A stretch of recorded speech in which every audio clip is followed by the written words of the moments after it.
Préparez-vous pour un nouvel épisode de la série Top 3, vidéos troublantes et leurs histoires. Il y a le cas d'un homme qui a reçu un colis mystérieux dans sa boîte aux lettres. À l'intérieur, une cassette vidéo a été trouvée et insérée dans le magnétoscope. Personne n'était prêt pour ce qui allait apparaître. Une femme a également appelé la police pour demander de l'aide. Et, quand ils sont arrivés là-bas, ils ont trouvé une cassette avec un aveu étrange. Pour finir, il y a le cas de youtubeuses qui sont allées explorer une maison abandonnée et ont fini par filmer quelque chose qu'elles n'ont remarqué qu'au moment du montage. Salut tout le monde, je suis Sou, bienvenue sur la chaîne. Si comme moi vous aimez les histoires bizarres, les faits divers, les théories du complot et toutes ces curiosités étranges, n'oubliez pas de vous abonner à la chaîne, d'activer la cloche de notification pour ne rien manquer. Et aimer, commenter, partager. Parce que tout cela nous aide beaucoup ici sur la chaîne. Super, allons-y pour la vidéo. Le 8 janvier 2005, un homme nommé Martin est rentré chez lui après une longue journée de travail.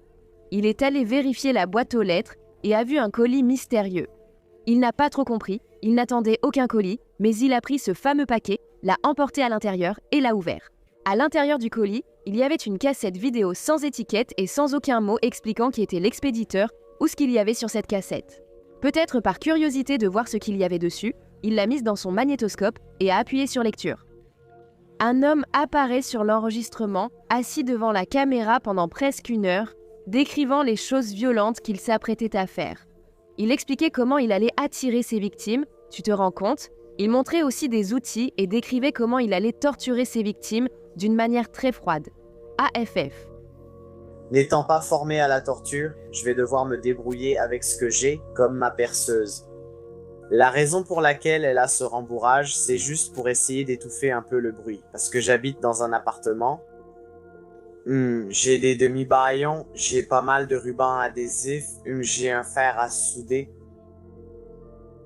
Ce sont des instruments assez rudimentaires, je pense qu'ils peuvent faire des merveilles, surtout s'ils sont utilisés de la bonne manière. Bien que Martin ait été choqué par ce qu'il regardait, qu'il ait entendu ces plans barbares, ce n'est pas cela qui l'a le plus effrayé. Ce qui l'a le plus troublé, c'est le fait qu'il connaissait personnellement cet homme. Cette vidéo n'était pas le manifeste d'un tueur en série planifiant de prendre des vies innocentes, c'était plutôt le dernier message du meilleur ami de Martin, un homme appelé Rick Rodriguez. Mais qui est donc ce Rick Rodriguez et pourquoi, selon moi, prévoyait-il d'éliminer des gens d'une manière aussi brutale? L'histoire de Rick a commencé 30 ans plus tôt, le 25 janvier 1975, dès son premier jour de vie. Sa mère, Karen Elvazerbe, était membre d'une secte de fanatiques appelée les Enfants de Dieu. Regardez ça. Le groupe a été fondé aux États-Unis à la fin des années 60 en Californie par David Berg, également connu sous le nom de Moïse David. Pour ses fidèles adeptes, David exerçait un contrôle absolu sur la vie des membres. Les gens étaient obligés de couper les liens avec leurs familles et leurs amis en dehors de la secte, vivant dans un isolement social complet. Mais le groupe et David se sont retrouvés impliqués dans des polémiques bien plus graves. Bien, David prêchait le sexe libre entre les membres. En réalité, il obligeait les femmes de la secte à avoir des relations physiques avec tous les hommes, surtout avec les nouveaux membres, dans une stratégie pour recruter encore plus d'adeptes. Pour aggraver les choses, les plus jeunes... Je dois parler ainsi, sinon papa YouTube nous punira, non? Mais alors, les plus jeunes étaient aussi obligés de participer à ces activités, et en plus, les fidèles subissaient des punitions physiques s'ils enfreignaient une règle à cause de ces accusations. David a quitté les États-Unis et a installé le siège de sa secte au Mexique pour échapper à la prison. Sa secte s'est répandue mondialement et possède même un siège au Brésil, d'accord? 2 ans après la naissance de Rick, il a été adopté par le chef du culte, David, qui se proclamait l'élu de Dieu. David a changé le nom de Rick en Davidito et il a aussi changé le nom du culte en La Famille. Il a déclaré aux membres que Rick était un apôtre envoyé par Dieu, ce qui a fait que Rick a grandi. Il était ovationné par les membres de la secte et recevait plusieurs privilèges. Vous voyez ce que je veux dire? Cependant, même s'il était traité comme de la royauté par les autres membres en coulisses, Rick était victime des actes horribles que David commettait pour son propre plaisir et partageait avec d'autres membres adultes. C'est vraiment horrible, vous ne trouvez pas? David n'encourageait pas seulement ses actes. Il en est arrivé au point d'écrire un livre sur tout ce que lui et ses adeptes ont fait subir à Rick, appelant cela l'histoire de Davidito. Ces abus ont continué pendant de nombreuses années, mais à mesure que Rick grandissait, il a commencé à percevoir les mensonges et les manipulations de David. En 1999, lui et sa petite amie, Alex et Emmanuel, ont élaboré un plan. Ils ont dit à David qu'ils allaient visiter une autre communauté de la secte, dans une région du Mexique, mais en réalité, ils se sont enfuis vers les États-Unis. Bien qu'il ait eu beaucoup de mal à se réintégrer et à s'adapter à la société, Rick y est parvenu et a rapidement trouvé un emploi d'électricien. Peu après, il a épousé sa petite amie et acheté une maison. Tout semblait aller très bien et Rick semblait avoir laissé derrière lui ses démons et les traumatismes de son passé. Mais malheureusement, peu importe à quel point il essayait d'aller de l'avant, le cauchemar dont il s'était échappé continuait de le hanter. Lui. David était déjà mort, mais maintenant la nouvelle chef de la secte n'était autre que sa propre mère. Tu te rends compte ? Et même si la secte a réussi à échapper à des répercussions légales en opérant à l'étranger. Rick ne pouvait pas passer une seule journée sans penser qu'à ce moment précis, d'autres enfants vivaient le même cauchemar qu'il avait vécu. Donc, en janvier 2005, il a décidé qu'il allait mettre fin à tout cela une bonne fois pour toutes. Et cela nous ramène à la vidéo qu'il a enregistrée et envoyée à son ami, ainsi qu'à certains membres de sa famille. Rick a mentionné son objectif final, faire tomber la secte tout seul. En plus de faire tomber la secte, Rick voulait aussi se venger de tous ceux qui avaient participé à tout ce qu'il avait enduré. Je fais cette vidéo, pour de nombreuses et diverses raisons, je crois. Je suppose que la principale et la plus importante raison, c'est que je veux qu'il existe une trace durable de ce que je ressens vraiment. Mes émotions les plus profondes, mes idées et pensées les plus intimes, qui j'ai vraiment été, l'essence de ma personne et le parcours de ma vie. Il y a ce besoin que j'ai. Ce besoin n'est pas un désir, c'est un besoin et j'aurais aimé que ce ne soit pas le cas. Mais c'est le cas, c'est un besoin de vengeance, c'est un besoin de justice, parce que je ne peux pas continuer comme ça. Dans la vidéo, il raconte tout son plan. Il a contacté son ancienne nourrice, une femme appelée Angela Smith, qui l'a aidé et a participé activement à tous les abus qu'il a subis. Il allait l'inviter à dîner dans son appartement et la faire avouer tout ce qu'elle savait sur la localisation des autres membres. Et pour cela, il comptait torturer Angela. Et c'est exactement ce qu'il a fait. Le 8 janvier, après avoir envoyé des copies de son enregistrement, il a invité Angela chez lui et a mis son plan à exécution. On ne sait pas exactement quelles informations il a réussi à lui soutirer avant de lui ôter la vie. Ensuite, il est monté dans sa voiture et a conduit jusqu'à Blighty, en Californie. Là-bas, il a loué une chambre dans un motel en bord de route. Et il a appelé sa femme pour lui raconter ce qu'il avait fait et ce qu'il comptait faire ensuite. Malgré la planification minutieuse de Rick, il n'a pas réussi à mener son plan à terme. Le matin du 9 janvier, des policiers ont retrouvé sa voiture sur un parking près du motel où il séjournait. Rick était à l'intérieur de la voiture et il s'était donné la mort. La raison qui l'a poussé à abandonner le plan et à sauter la vie a été expliquée plus tard par son épouse lors d'une déposition passée. Elle a dit que, lorsque Rick l'a appelé la veille au soir, il lui a raconté ce qu'il avait fait. Et il croyait que tuer les membres de la secte lui apporterait la paix. Mais ce n'est pas ce qui s'est passé. Je peux imaginer comment je me sentirais. À quel point cela serait libérateur. Au cours de l'appel, il a avoué, malgré la colère et le ressentiment, que supprimer Angela a été la chose la plus difficile qu'il ait jamais faite. Et que se venger ne lui a pas apporté le soulagement qu'il recherchait et qu'il pensait ressentir. Comme il n'allait plus pouvoir continuer avec son plan, il a décidé de mettre fin à tout cela, laissant à ses amis et à sa famille une vidéo pour expliquer les raisons de ses actes. Quant au culte de la famille, il est resté actif jusqu'à aujourd'hui, toujours sous la direction de sa mère. Le 4 octobre 2006, vers 6h15 du matin, le département de police de la ville de Barrie, au Canada, a reçu un appel étrange d'une femme. Elle avait une voix très calme et tranquille et a dit « Mes enfants sont morts ». Au moment où elle a parlé, même l'opérateur du service d'urgence n'a pas vraiment compris. De l'autre côté du fil, le contraste entre son ton et la situation qu'elle décrivait était extrêmement troublant. Quand on lui a demandé ce qui s'était passé, elle a répondu avec le même calme. « Je ne sais pas, je ne me souviens pas ». Les policiers se sont rendus aussitôt à l'adresse indiquée et ont frappé à la porte de son appartement. La porte s'est ouverte et ils ont été accueillis par une femme nommée Hélène Campione, âgée de 35 ans. Lorsque les agents ont demandé des informations sur les enfants qu'elle avait mentionnés lors de l'appel, elle a répondu sur le même ton, extrêmement calme. Oui, elles sont mortes et elles sont dans mon lit. En entrant dans la chambre principale, les policiers ont vu les corps de 2 petites filles, Serena, âgée de 3 ans, et Sofia, âgée de 19 mois, allongées sur le lit. Tu te rends compte? Elles étaient toutes les 2 vêtues de vêtements propres, portaient des colliers, des boucles d'oreilles et se tenaient à main, entourées de peluches. Cependant, leur peau commençait à devenir bleue, ce qui suggérait qu'elles étaient déjà mortes. Depuis quelques heures, l'un des policiers a également remarqué un petit hématome sur le front de Sofia. Et c'est tout. Il n'y avait rien d'autre dans la pièce qui puisse expliquer leur mort. Mais en fouillant l'appartement d'Hélène, les enquêteurs ont trouvé une caméra avec des enregistrements qui expliquaient tout. Tu vas voir? Tas, l'enregistrement a commencé de façon innocente, comme n'importe quelle vidéo familiale, montrant Hélène surprenant Serena avec un nouveau vélo pour son anniversaire qui avait eu lieu il y a quelques mois. Salut Serena, on est le 8 août 2006. Joyeux anniversaire à toi. Joyeux anniversaire à toi. Joyeux anniversaire Serena. Joyeux anniversaire à toi. Serena a 3 ans aujourd'hui. Youpi. On va au salon pour voir si les fées d'anniversaire t'ont apporté des cadeaux. Oui, allons-y.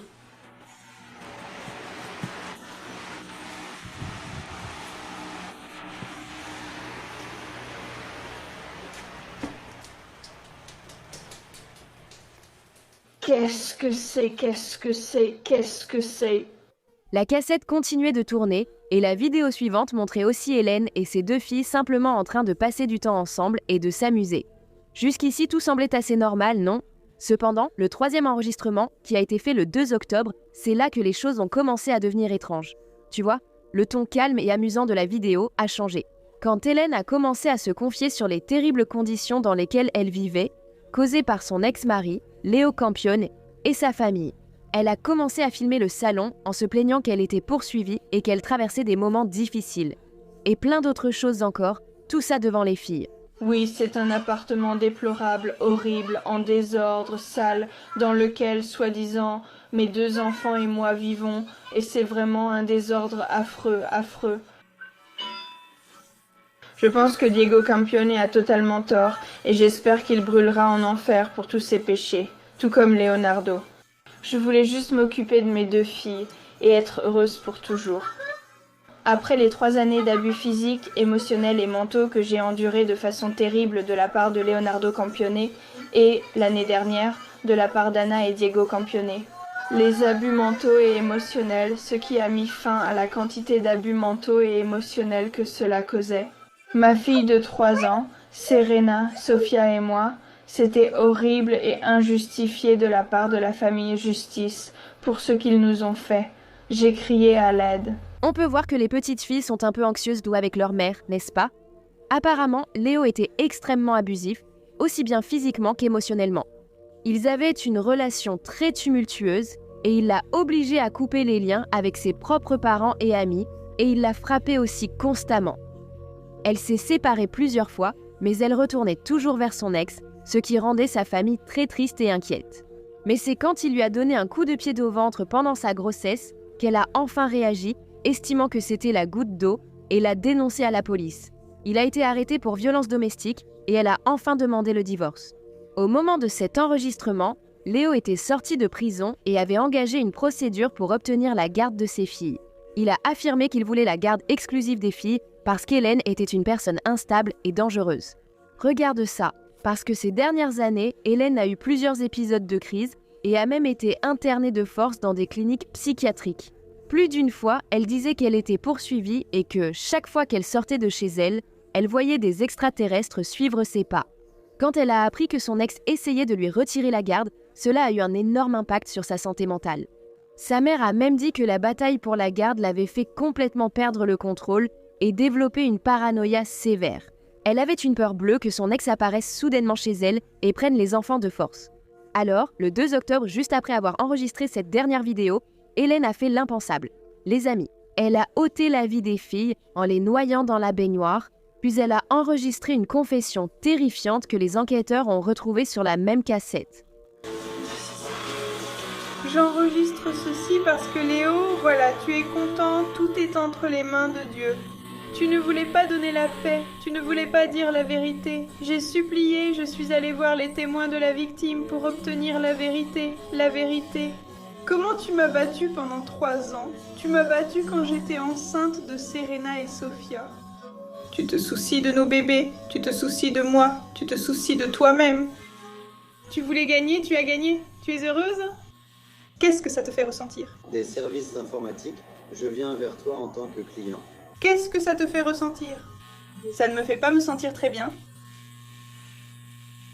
J'ai tout perdu dans ma vie entière. Après la confession, l'enregistrement passe à un autre moment.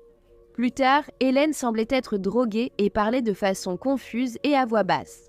Elle avait essayé de se supprimer avec des médicaments, mais cela n'avait pas fonctionné. 7. J'ai le téléphone. Je criais en train de courir, football t'as au moins. Les gens, tout le monde fait ça parfois. À le même prix, un sponsor mondial sur l'épaule qui fait des vagues.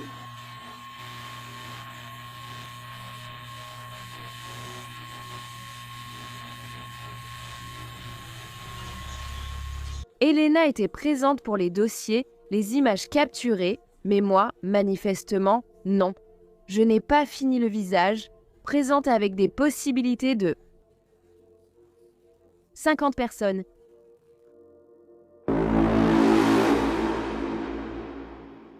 Matt et Andy sont deux amis qui ont une chaîne YouTube spécialisée dans l'exploration urbaine. Ce type de contenu a beaucoup de succès. En gros, ils vont dans des bâtiments abandonnés au beau milieu de la nuit pour explorer. Que Dieu m'en préserve, je ne mettrai jamais les pieds dans un endroit pareil, même si on me payait une fortune. La particularité des deux, c'est qu'ils emmènent leur petit chien avec eux, lors de ces explorations. Ils fixent une caméra et une lampe torche au petit chien, puis montrent des images filmées sous un angle inédit. En mars 2023, ils ont fait une vidéo lorsqu'ils sont allés dans une maison abandonnée là-bas au Royaume-Uni. Tout se passait normalement. Ils ont trouvé une maison complètement délabrée, avec plein de livres et d'effets personnels abandonnés. Environ 25 minutes après le début de la visite, alors que Matt et Andy étaient dans quelques pièces en train de fouiller les livres, ceci s'est produit. Alors c'est pour ça qu'il y a un cadenas là, sur une armoire de salle de bain. Ça n'a aucun sens. Oh, tu causes vraiment beaucoup de problèmes.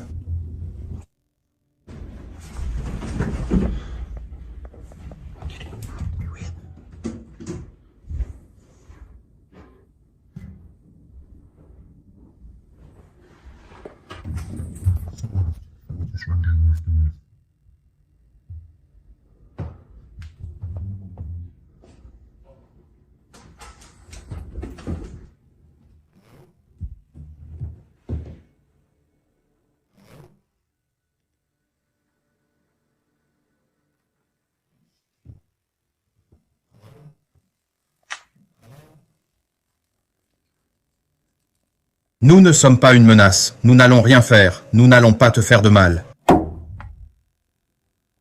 Des explorateurs urbains qui jettent juste un coup d'œil. Bonjour!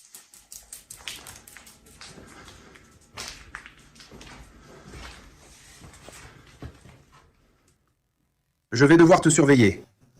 C'était clairement quelqu'un qui descendait les escaliers à 100%. C'était quelqu'un qui descendait les escaliers. Eh bien, les amis, pendant qu'ils étaient là, dans la chambre, tout à coup, ils ont entendu des pas précipités dévaler les escaliers. Vous imaginez, ils étaient là tranquillement en train de filmer l'exploration et il y avait quelqu'un qui les observait tout le temps. Et maintenant, tenez-vous bien, même après avoir pensé qu'il y avait quelqu'un dans la maison, après avoir entendu des pas dans l'escalier, comme ils n'ont trouvé personne, ils ont décidé de continuer et sont restés encore une demi-heure là-bas, à explorer la maison. C'est en rentrant chez eux et en commençant à monter la vidéo qu'ils ont décidé de revoir les images de la GoPro qui était attachée à la petite chienne. C'est là qu'ils ont vu ceci, qui a été enregistré juste avant qu'ils n'entendent les pas. En bas des escaliers,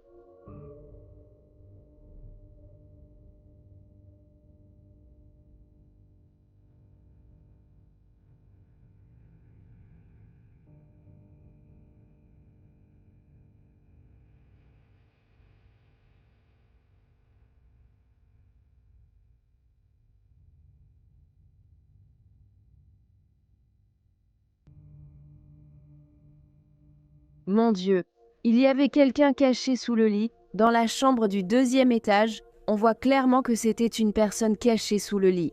Jusqu'à aujourd'hui, ils ne savent toujours pas qui était caché sous le lit. Il est fort probable que ce n'était qu'un sans-abri qui dormait dans cette maison abandonnée et qui probablement a été plus effrayé par leur présence que ne l'ont été par celle du sans-abri. Il a dû s'enfuir dès qu'il en a eu l'occasion, n'est-ce pas? Imaginez ce qu'ils ont ressenti en voyant l'image de la GoPro du chien et en réalisant qu'ils n'étaient pas seuls. Moi, j'aurais paniqué, vraiment. Désolé. C'est tout pour aujourd'hui. Qu'avez-vous pensé de la vidéo? Elle vous a plu? Mettez déjà votre like, profitez-en et partagez avec tous ceux qui aiment ce genre d'histoire bizarre. Partagez. Allez-y, partagez simplement. Abonnez-vous à la chaîne si vous aimez ce genre de contenu et restez connectés pour la prochaine vidéo. D'accord, maintenant je vais travailler, hein? Moi.